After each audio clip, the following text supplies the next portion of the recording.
자, 글로벌 경제 이슈 뭐 여러 가지가 있습니다만 뭐니 뭐니 해도 코로나 사태입니다.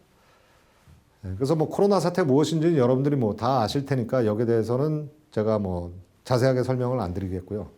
일단 지금 현재 어느 정도 충격이 왔는지 한번 보시도록 하시죠. 그래서 지금 보시면은 저기에 존스 홉킨스 대학에서 실시간으로 계속 집계를 하고 있습니다. 그래서 여러분들 존스 홉킨스 그다음에 코로나 바이러스 이걸 갖다 구글에 쳐버리면 바로 여러분들이 실시간으로 저걸 보실 수가 있어요. 그래서 지금 저기 보시게 돼 버리면 저 빨간 점들 이렇게 있는 게 그 각 나라의 그것도 지역별로 얼마만큼 코로나 확진자 수가 발생했는지를 갖다가 쭉 그림으로 보여줍니다. 저기 보시게 돼 버리면은 일단 미국을 보시게 돼 버리면 뭐 거의 다 온통 빨갛습니다. 그래서 구별이 안 돼요. 하도 많이 확진자가 숫자가 많다 보니까 거의 구별이 안 되고 중간에 저기 약간 빈 데가 있습니다. 저 빈 데는 사람이 살 수 없는 사막 지역이죠. 그 다음에 유럽 쪽이 집중적으로 발생됐다는 거 여러분들이 볼 수가 있고, 그 다음에 남아메리카도 만만치 않습니다. 특히 브라질 같은데. 그 다음에 쭉 넘어오다 보면은 그나마 그래도 중동 지역은 상대적으로 조금 적고, 그 다음에 동남아시아 특히 그 인도 쪽의 발생률이 굉장히 높다는 걸 볼 수가 있습니다. 아무래도 인구가 많다 보니까 또 저런 현상이 벌어지는 거죠. 상대적으로 중국이 저 가장 큰 점이 있는 곳이 이제 우한인데 우한을 제외하고서는 그렇게 높지가 않습니다. 그러니까 통제를 갖다 중국 정부가 잘했다 이렇게 볼 수도 있고 저 통계 수치를 갖다 일부에서는 저 믿을 수 있느냐 뭐 이런 얘기도 나옵니다만 중국이 아직까지는 그렇게 코로나 바이러스로 인해서 크게 얘기가 안 나오는 거 보면 그래도 어느 정도 상당히 선방한 것은 사실인 것 같아요. 자, 지금 현재 전 세계적으로 4,170만 명이네요. 확진자 수가 굉장히 많습니다. 그죠? 4,100만 명이면. 자, 그 옆에 요게 중요합니다. 사망자가 지금 113만 7천 명 정도가 되는데 그 중에서 미국이 한 22만 명, 두 번째로 브라질 15만 명, 인도 11만 명, 뭐 멕시코 8만 명, 뭐 이런 식으로 쭉 나옵니다. 근데 저기 지금 보시게 돼 버리면 하루하루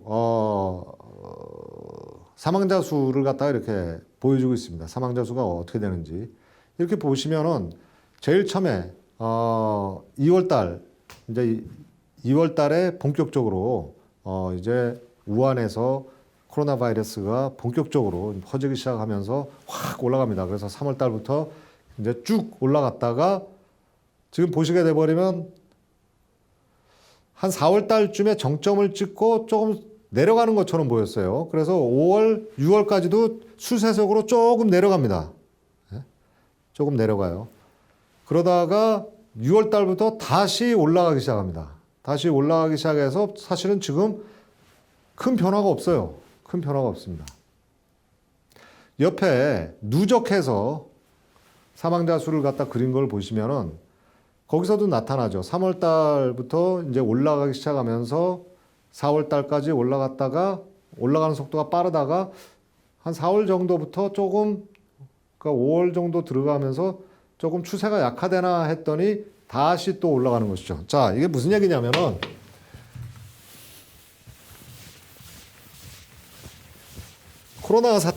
코로나라는 것도 바이러스고 그래서 이게 이제 감염이 되기 시작하는데 일반적으로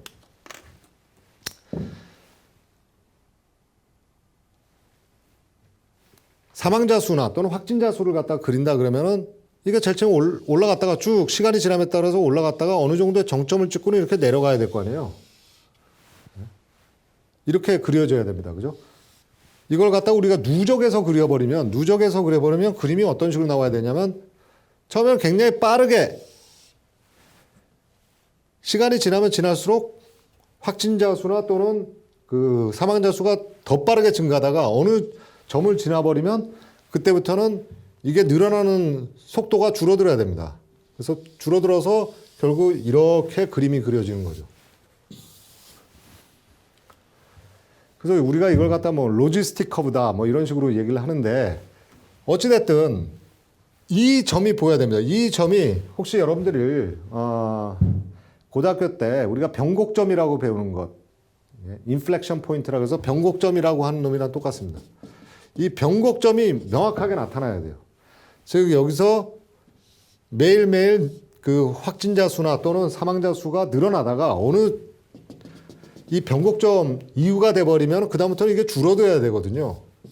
다시 말해서 이 점이 바로 변곡점이 됩니다. 이게 계속해서 늘어나다가 어느 점에 딱 들어와 버리면 그다음부터는 신규 확진자 수가 또는 신규 사망자 수가 줄어들어야 되거든요. 지금 근데 저 그림을 보시게 되면 제일 처음에 5월 달까지 보게 돼 버리면 좀 줄어드는 것처럼 좀 보였어요. 이렇게 해서 한 5월 달 이후에 좀 줄어드나 했더니 다시 지금 이런 식으로 돼 버린 거죠. 이런 식으로.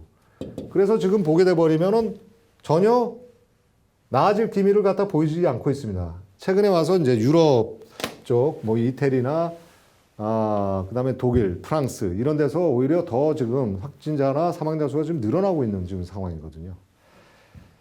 결국 이게 어떻게 보면 2008년 금융위기 때보다도 더 대응하기가 만만치 않은 게 그때는 결국 이게 금융 쪽에서 문제가 터져가지고 결국 경제학적인 문제입니다.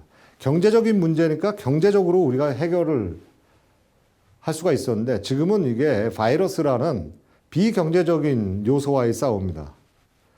언제 종식이 될지 몰라요. 이게 그렇기 때문에 우리가 어떤 사업을 갖다가 투자 의사결정을 한다거나 이럴 때 기업들이 결국 이제 예상을 해야 될 거 아니에요. 이게 내년 정도 뭐 상반기에는 이게 끝날 테니까 그때부터는 아마 경기가 본격적으로 회복될 때다. 그때를 대비해서 우리가 미리 선투자를 하자. 뭐 이런 얘기를 할 수가 있는데 이게 좀 쉽지가 않은 경우죠. 그래서 뭐 최근에 결국 이거를 갖다 해결하는 결정적인 요인은 백신이다. 백신이 어느 정도 이게 효과가 있겠느냐. 그래서 백신이 지금 어디까지 갔느냐 하는데 대표적으로 이제 몇 가지 백신이 지금 얘기가 나온 게 있습니다. 그래서 존슨 앤 존슨 지금 얘기가 나왔고 그다음에 옥스퍼드 대학이랑 그다음에 제약사 한 군데가 지금 협업으로 해서 하는데 그다음에 노바박스라는 또 미국의 제약사 한 세 군데가 지금 3상까지 갔어요. 그래서 1상, 2상, 3상입니다. 그래서 근데 3상이 지금 시도됐다는 거지 3상을 통과한 데는 아직 없습니다. 그다음에 시노라는 것이 중국을 얘기하는 거 아니에요? 그래서 중국의 백신 회사인데 저기는 지금 1, 2상 정도에 가 있습니다. 이 외에도 굉장히 많은 백신, 우리나라에서도 지금 백신 개발을 하고 있는데 과연 이게 언제 성공하겠느냐에 대해서 곧 성공한다. 뭐 트럼프 대통령 같은 경우는 빠르면 연말이면 나올 것이다. 그런데 지금 연말이 다 돼가고 있습니다. 그죠? 지금 2달 정도밖에 안 남았는데 그때까지 나오겠느냐 하는 거 조금 의문이고 아마 아주 우리가 낙관적으로 생각하면 내년 아주 초반에 뭐 1, 2월 달에 나올 수도 있겠죠. 근데 최근에 그 영국에서 발표한 것이 지금 현재 그 3상에 들어간 그 백신들도 아주 그 낙관적으로 보이지는 않는다라는 또 비관적인 또 뉴스가 또 나왔어요. 그래서 이게 정확하게 언제 백신이 나와서 이게 종식이 될지는 쉽지가 않습니다. 뭐 아시다시피 이 코로나 바이러스는 찬바람이 불면 더 창궐해지고 점액력이 강해지는 이런 성격을 띠고 있기 때문에 사실은 적기가 이 찬바람이 불기 전인 8월 말까지는 잡았어야 됩니다. 근데 8월 말까지 잡지를 못했기 때문에 이번 겨울에 백신 없이 이걸 갖다 종식시키는 거의 불가능하게 되겠죠. 그죠? 그래서 뭐 사회 경제적 피해야 뭐 여러 가지 여러분들 다 아시다시피 일단 락다운 우리가 사회적 거리두기 하다 보니까 기업들이 이제 문을 닫고 또 자영업자들이 문을 닫고 뭐 이런 현상이 있다 보니까 실업이 발생하고 그다음에 코로나 블루라 그래가지고 우리가 많은 사람들이 이제 우울증 그래서 이게 단순히 경제 문제뿐만 아니라 이제 사회 심리 문제로 이제 됐고 코로나 바이러스의 직격탄은 바로 실업률입니다. 이제 미국은 우리나라에 비해서 이제 레이오프 그러니까 실업 자체가 해고 자체가 좀 자유롭다 보니까 어마어마하게 많은 대규모의 해고가 일어났죠. 그래서 저기 좀 보시겠습니다만 실업수당 청구를 한 숫자를 보게 되면 3,860만 명이 9주 동안 그러니까 한 2달 동안에 저 정도로 많은 사람들이 실업수당을 갖다 청구를 했고, 결국 밑에 그 위에는 이제 그 숫자로 나타냈습니다. 미국 저 밑에 그림은 실업률인데, 일반적으로 미국에 있어서의 실업률은 정상적이라 그러면 한 5% 정도를 봅니다. 한 4%에서 한 5% 정도. 근데 2008년 금융위기 이후에 굉장히 공격적인 일자리 창출 정책을 통해 가지고 5% 이하로 유지를 하고 있었어요. 그 이전에 오바마 대통령이 일반적으로 6% 이상 실업률을 가게 돼 버리면 재선한 대통령이 한 번도 없었습니다. 미국에서 역대. 근데 그 오바마가 최초의 대통령입니다. 6%가 넘었는데도 불구하고 실업률이 재선에 성공한 미국의 역사적으로 최초의 대통령인데, 그 이후에 계속 꾸준히 실업률을 낮춰놔가지고 지금 그림에서 보시다시피 코로나 사태가 터지기 전까지만 해도 5% 이하를 갖다 유지를 했었죠. 굉장히 좋은 수치입니다. 역대 가장 낮은 실업률이었어요. 보통 한 5%에서 6%이 정도니까. 그런데 지금 보시게 돼버리면 코로나 사태가 터지면서 이게 완전히 치솟았죠. 그래서 한 15% 넘게 올랐다가 최근에 와서는 조금씩 떨어지고 있습니다. 근데 미국의 사실 그 일자리 창출이라는 것이 2008년 금융위기에 보게 돼버리면 대부분이 사실은 단기 일자리라서 그러다 보니까 이제 해고도 쉽고 다시 또 재취업도 좀 쉬운 이런 양상을 보다 보니까 좀 널뛰게 하는 면이 있습니다. 그죠? 그렇더라도 실업률이 15%라고 하면 어마어마하게 높은 것이죠. 자, 정책 대응. 자, 대표적으로 우리가 정부가 쓸 수 있는 정책 대응은 하나는 재정 정책, 또 다른 것은 통화 정책입니다. 먼저 통화 정책 가지고 먼저 대응을 했죠. 그래서 이자율을 갖다 0% 지금 보시게 돼 버리면은 현재 미국의 FRB 금리가 우리나라와는 달리 이제 레인지로 줍니다. 그래서 하단선은 0%, 상단선은 0.25%를 주고 있고요. 이와 동시에 어마어마한 양적 완화를 통해서 돈을 풀었습니다. 저 밑에 그림을 보시게 돼버리면 죄송합니다. 밑에 그림을 보시게 돼버리면 미국 그 중앙은행인 FRB의 대차대조표의 크기가 어떤 식으로 늘어난지를 보여주는 거죠. 대차대조표의 크기란 것은 다른 말로 하면 자기네들이 보유한 자산의 규모입니다. 자산이 얼마만큼 자기네들이 보유하고 있냐. 자산의 대부분이 실제적으로는 미국의 국채도 있을 것이고 자기네들이 대출하는 것도 있을 겁니다. 자, 이거 보시게 돼 버리면은 2008년 이후에 그 전에 비해서 어느 정도로 뛰었냐면은 2배로 뜁니다. 그죠? 그래서 쭉 올라갑니다. 쭉 올라가서 어느 정도까지 올라가냐면은 4배 조금 넘게 올라갔어요. 그게 1차, 2차, 3차 양적 완화를 통해서 자기네들의 자산 규모를 갖다가 전체적으로 보게 돼 버리면 한 3배 조금 넘게 올렸습니다. 그죠? 저기 보시게 되면 2008년 금융위기 이전까지만 해도 1M으로 돼 있죠. 거기서 그 다음에 2M으로 갔다가 그 다음에 4M까지 갔으니까 한 3M 정도를 갖다 늘렸죠. 그죠? 그런데 그 이후에 지금 보시게 돼 버리면은 요번 그 코로나 사태 이후에 단 몇 달 만에 4M에서 7M까지 3M을 늘려버렸어요. 제가 이거 단위를 갖다가 지금 깜빡 잊어버렸는데 저게 아마 트릴리언일 겁니다. 어마어마한 숫자로 지금 늘어났다는 걸 볼 수가 있어요. 그러니까 2008년 금융위기가 터지면서 실제적으로 그 양적 완화가 종식된 2014년 말까지 대략 그 6년에 걸쳐서 진행되어 왔던 양적 완화를 통해서 늘린 금액을 단 몇 달 사이에 그만큼 돈을 풀어서 거의 동일한 규모로 돈을 풀었다는 걸 여러분들이 알 수가 있습니다. 얼마만큼 공격적인 통화 정책을 가져간지 알 수가 있죠. 여기 각국의 통화 정책 대응도 나오고 있습니다. 뭐 우리나라, 미국, 일본, 유로존, 뭐 영국 나오는데 다 비슷합니다. 굉장히 공격적으로 일단 금리를 최대한 낮추는 거예요. 자기네들이 가져갈 수 있는 그 실효 이자율의 하한선까지 내려놓습니다. 그래서 뭐 미국 아까 말씀드렸듯이 제로 금리까지 갔고 일본 마이너스 금리, 그다음에 유로존 어차피 제로 금리까지가 있었고 영국 0.1%, 우리나라는 0.5% 정도까지 내려놨습니다. 한국은행이 여기서 추가적으로 금리를 낮춘다? 쉽지는 않습니다. 뭐 아시다시피 여기서 더 낮춰봤자 부동산 가격만 더 올릴 가능성이 높은 것이죠. 그 외에 뭐 양적 완화, 질적 완화, 우리나라도 이번에 한국판 양적 완화와 질적 완화를 했었고 우리가 생각할 수 있는 모든 비전통적 통화 정책은 다 동원을 했다, 이렇게 보시면 되겠습니다. 그 다음에 재정 정책 역시 각 대부분의 국가가 아주 공격적인 재정 정책을 썼어요. 그래서 여기 좀 보면 초록색이 좀 강한 놈일수록 재정 정책을 세게 쓴 나라입니다. 그래서 지금 보시면 미국이 굉장히 셌다는 것을 보실 수가 있고요. 그 다음에 호주가 좀 썼습니다. 그러니까 이런 나라들, 그 다음에 유럽, ECB죠. 그 다음에 유럽 국가들. 이런 국가들은 전부 기축통화국입니다. 기축통화국은 아무래도 환부담이 없기 때문에 그 재정정책을 좀 더 강력하게 가져갈 수 있는 것이죠. 그래서 이런 기축통화국을 제외하고 나서는 비슷합니다. 재정정책을 쓴 강도 자체가. 그래서 우리나라도 저기 보시게 돼버리면 약간 연두색에 가깝죠. 아주 짙은 녹색은 아니고.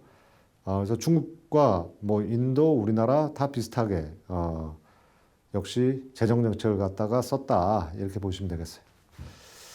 자, 근데 미국의 재정정책 대응을 갖다 보시게 돼버리면 미국이 이제 재정정책을 늘리면서 쓰는 금액은 이번에 확 늘어났죠. 지금 보시면 그 스pen딩이 갑자기 확 늘어난 거 보실 수가 있습니다. 그런데 당연히 경기가 침체되니까 자기네들이 세수는 줄어들게 되죠. 그러니까 세수는 줄어드는데 돈은 많이 써버리니까 재정 지출 늘리니까 이 적자 폭, 피스칼 데피시트의 정도가 확 늘어나 버렸습니다. 그죠?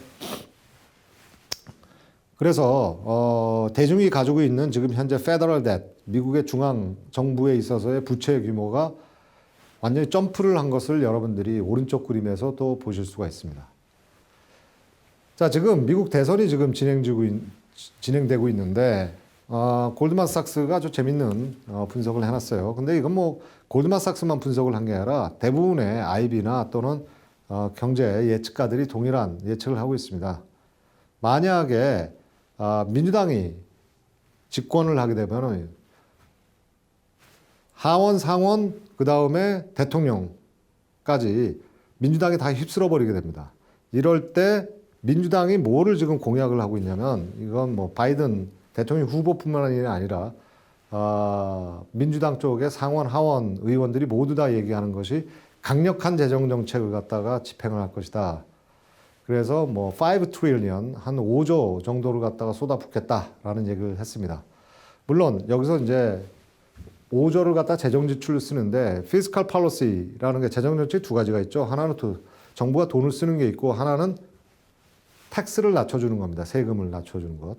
근데 그 민주당은 그 트럼프가 법인세랑 그다음에 소득세를 다 낮춰놨잖아요. 그걸 갖다가 좀 다시 올려버리겠다. 그래서 세수를 늘리면서 지출을 늘리는 쪽으로 가겠다. 하는 데서 5 트릴리언이라 그러더라도 실제적으로 세수가 한 2 트릴리언이 들어오기 때문에 그런 측면으로 봐서는 총액 규모는 아마 한 3조 정도 규모가 되지 않겠느냐, 이렇게 보고 있습니다. 반면에 공화당은 훨씬 더 그 재정 지출을 하는 데 있어 가지고 좀 더 소극적입니다. 트럼프는 아니에요. 실제적으로 재밌는 것은 공화당이랑 트럼프는 지금 서로 입장이 좀 다릅니다. 트럼프는 한 2조 정도까지는 써야 되겠다. 재정 지출을 늘려야 되겠다. 뭐 이런 생각을 가지고 있어요. 그런데 비해서 공화당 의원들은 그거 너무 많다. 한 1조 정도만 쓰자. 이런 식으로 해서 서로 맞서고 있는 이런 상황입니다. 그래서 근데 만약에 뭐 바이든이 그 대통령 당선이 안 되고 트럼프가 당선이 된다 그럴지라도 물론 바이든이 대통령 될 때 대비해서는 좀 적게 쓰긴 하겠습니다만 그렇더라도 트럼프가 민주당이랑 협업을 해서 굉장히 재정 지출을 갖다 늘릴 가능성이 있습니다. 주로 지금 민주당 쪽에서 얘기하는 것은 인프라 쪽, 고속도로나 항만이나 이런 인프라 투자를 갖다 많이 하자. 그게 첫 번째고 두 번째가 그 헬스케어 쪽, 갖다가 투자를 많이 하자. 그래서 공중 그 의료, 그 다음에 뭐 블루 웨이브라고도 합니다만 환경 쪽, 친환경 쪽에다가 투자를 갖다 집중하겠다. 뭐 이런 식으로 얘기를 하고 있습니다. 자, 여기까지는 모든 경제 예측하는 사람들이 비슷한 생각을 가지고 있어요. 그래서 이번에 지금 현재로서는 이게 언제 이 강의가 나갈지는 모르겠습니다만 오늘 지금 시점에서는 바이든이 여론조사에서 한 7% 정도 앞서고 있습니다. 트럼프를. 그래서 아마 바이든 당선 확률을 갖다 한 60, 한 3, 4%로 지금 여론에서는, 미국 여론에서는 그런 식으로 예측을 하고 있는데, 만약에 이제 바이든이 진짜로 집권을 해서 상하원을 갖다 다 장악한 상태에서 민주당이 강력한 재정 정책을 쓰게 돼버리면은 그때는 인플레이션이 유발될 것이다 라고 예측하는 사람들이 있어요. 그런 예측가들이 있습니다. 그러니까 재정을 갖다 많이 풀게 되니까 아마 인플레이션이 유발될 것이다. 그 다음에 2008년 이후에 왜 이렇게 인플레이션이 낮았냐. 돈을 그렇게 풀었는데도 그때는 돈을 풀어도 은행들이 다 지고 있었기 때문에 실제적으로 시중으로 돈이 안 가기 때문에 인플레이션이 유발이 안 됐고 재정을 푸는 것도 지금과는 규모가 다르다. 그렇기 때문에 이번엔 좀 다르다. 이번에 재정 지출을 갖다가 저렇게 많이 풀게 돼버리면 이미 통화 정책을 통해서 엄청나게 돈이 풀린 상태에서 재정을 늘리게 돼버리면 아마 인플레이션이 유발될 것이다. 이렇게 보는 측면이 하나 있고요. 또 하나는 그래봤자 인플레이션 유발은 쉽지가 않을 것이다. 뭘 보면 아니야. 지금 저기 지금 그림 위에 그림을 보시면은 미국의 이자율입니다. 미국의 이자율을 10년짜리, 30년짜리 공이 계속 떨어지고 있죠. 최근에 와서 좀 반등을 주긴 하고 있습니다만 여전히 지금 낮은 상태예요. 사상 최저 수준입니다. 추세적으로 낮아진 것도 있습니다만 그만큼 인플레이션 기대 심리가 높지 않을 거라고 보니까 미국의 채권 금리가 높지가 않은 거예요. 그래서 아무리 돈을 풀고 재정을 푼다 그래도 경제 회복이 그렇게 빠르지는 않을 것이다. 그래서 인플레이션도 유발시키기가 쉽지는 않을 것이다. 그러니까 훨씬 더 신중한 자세를 갖다 보여주고 있다. 이렇게 보시면 되죠. 즉 미국 경제의 회복 속도에 대해서 시장은 현재까지는 적어도 굉장히 조심스럽게 관측하고 있다. 빠르게 경제 회복은 안 될 것이다. 이렇게 보고 있습니다. 자, 그런데 밑에 그림을 보시면 저게 이제 버펫, 여러분들이 뭐 들어보셨을 그 워런 버펫 인디케이터라 그러는데 저게 미국의 기업들의 시가총액 전체를 다 합친 것을 갖다가 GDP로 나눈 거예요. 그래서 저걸 가지고 일반적으로 간접적으로나마 미국의 주가가 지금 어느 정도 수준인지 버블인지 아닌지를 갖다 판단하는 아주 굉장히 간단한 형태의 지표입니다. 지금 보시게 돼버리면은 2000년대 초반 IT 버블이 깨지기 전에 수치보다도 더 높아요, 지금. 그래서 지난 3월달 코로나 사태가 터졌을 때 미국 주가 한번 폭락을 했었죠.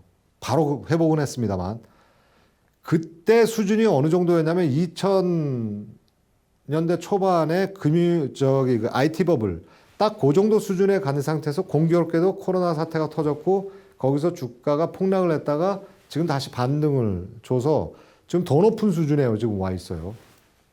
그러니까 다른 말로 하면은 GDP가 펀더멘탈이고 펀더멘탈의 하나의 프락시라고 본다 그러면 미국의 경제가 지금 미국의 주가가 경제 펀더멘탈에 비해서 너무 높다 이렇게 볼 수 있는 여지가 있습니다. 자, 근데 최근에는 대부분의 미국 주가를 갖다 높인 것은 뭐 여러분들이 아시는 아마존, 구글, 뭐 애플, 마이크로소프트 이런 이제 IT 기업들입니다. 그래서 IT 기업들이 워낙 잘 나가다 보니까 물론 이 IT 기업들의 지금 현재 실적이 괜찮은 것도 사실입니다만 대부분의 이들 회사들의 주가는 단순히 실적만으로는 설명하기 힘들 정도로 굉장히 높아요. 예를 들어 뭐 P 레이셔나 이런 걸 보시게 되면 굉장히 높습니다. 그건 다른 얘기로 하면 뭐냐면 그만큼 그로스, 그러니까 이 기업들의 성장에 대해서 후한 점수를 주고 있다는 것이죠. 그러면 결국 실적으로 보여줘야 되는 것이죠. 근데 어느 정도 맞아 떨어져요. 또 실적이 굉장히 좋아지고 있습니다. 이 기업들이. 최근에 뭐 테슬라 테슬라에 대해서 이제 갑론을박이 있었습니다. 테슬라는 계속 적자를 보이고 있는 기업인데 올해 봐서 주가가 뭐 몇 배가 뛰어버렸죠. 그죠? 그러다 보니까 이게 말이 되냐. 그래서 심지어는 테슬라의 오너, 그 양반까지 나서가지고 우리 회사 주가가 너무 높다 이런 얘기를 해서 한번 출렁해서 폭락을 한 적이 있습니다. 그죠? 자, 어찌됐든지 간에 지금 현재로서는 펀더멘탈과 그 다음에 주가 간에 있어서 괴리가 굉장히 높다.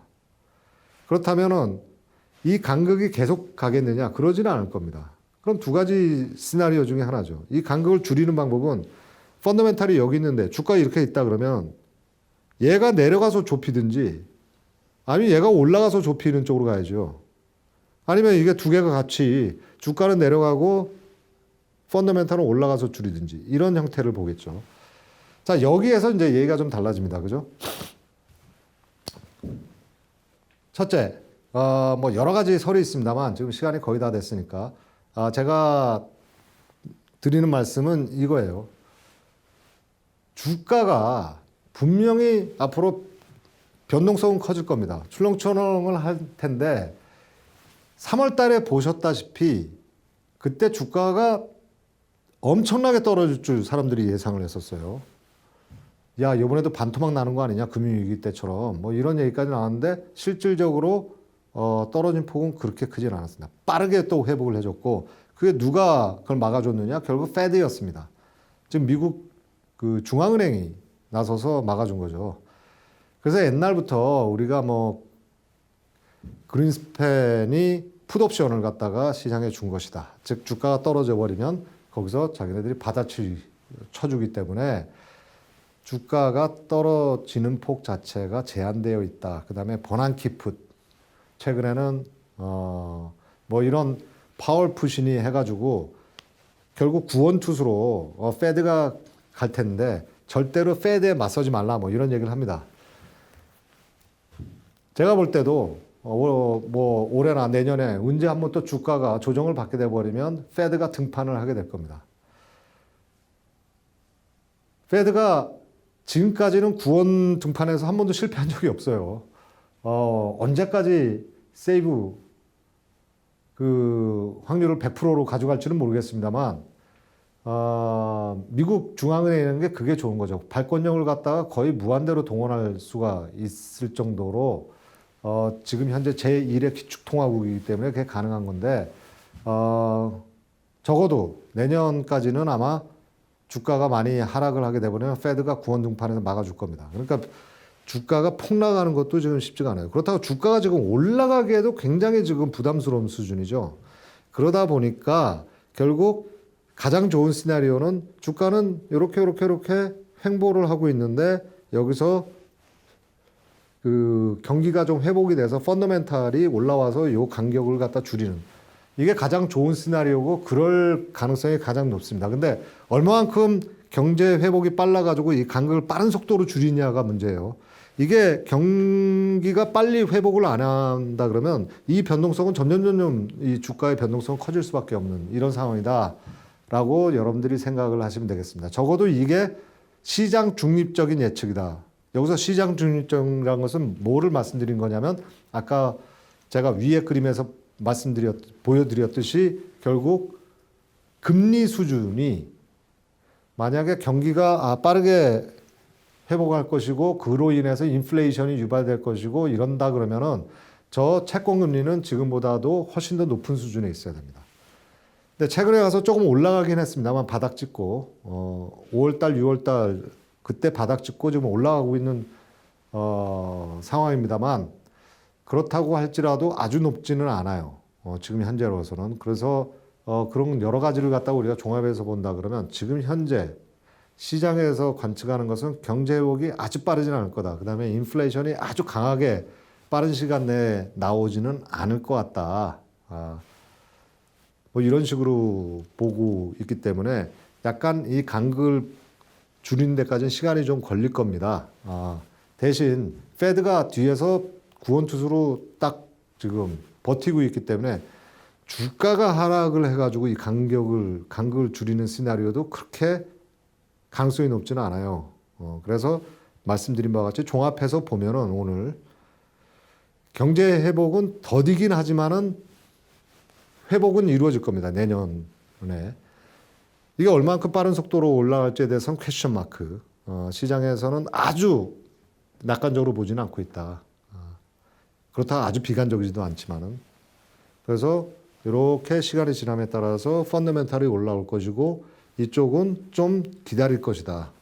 자본시장 쪽은. 이렇게 하면서 간격을 줄여나갈 것이다. 그래서 저 버펫의 인디케이터 저게 떨어져 좀 줘야 됩니다.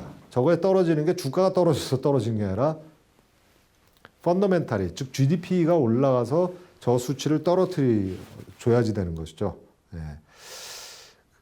내년엔 그래서 아마 주식이 그렇게 썩 재밌지는 않을 거예요. 그렇다고 아주 비관적으로 보실 필요도 없고 조금 단타를 잡아라. 조금 좀 배트를 좀 짧게 쥐고 가는 수밖에 없다.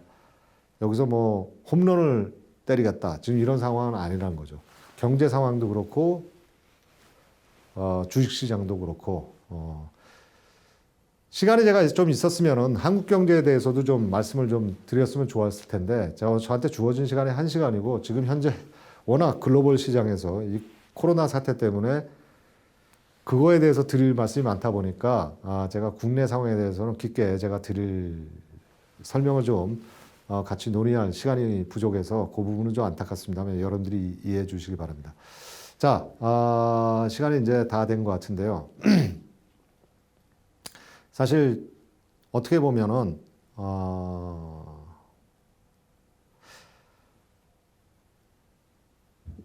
제가 마지막으로 말씀드리고자 하는 건 이거예요.